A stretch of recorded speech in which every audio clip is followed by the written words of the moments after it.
अच्छा जी, कॉकटेल से अच्छा कोई परिंदा नहीं है ब्रीड के हवाले से, अगर परिंदों को सही से रखा जाए। अब देखिए मेरे ब्रीडिंग सेटअप में कुछ जोड़े हैं, अब इनका पहले क्लच के बच्चे आपको नज़र आ रहे होंगे। माशाल्लाह से पहले क्लच के बच्चे अभी सेल्फ नहीं हुए, पैरट से दोबारा अंडे देके उनको फर्टाइल करके उनको बच्चे हैच करके बच्चों को भी पाल रहे हैं। एक जोड़ा ये है, इसके साथ आपको एक और जोड़ा भी नज़र आ रहा होगा।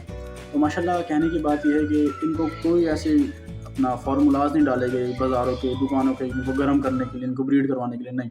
सिंपल परिंदों को रखा हुआ है, उसकी रिक्वायरमेंट्स पूरी हो रही हैं, परिंदों को खुश रखा है और रिजल्ट्स आपके सामने हैं। इस तरीके से मेरे ब्रीडिंग सेटअप में कुछ और जोड़े भी हैं जो कि अच्छे बड़े बेहतरीन किस्म के मुझे रिजल्ट दे रहे हैं। तो बात यही है कि परिंदों को अच्छी तरीके से पालें, उसके खुश रखें, रिजल्ट्स आपके सामने आएंगे। ठीक है, मज़ीद ऐसे इन्फॉर्मेटिव वीडियोज़ के लिए इस अकाउंट को फॉलो कर लें और शेयर कर दें। जज़ाकल्लाह।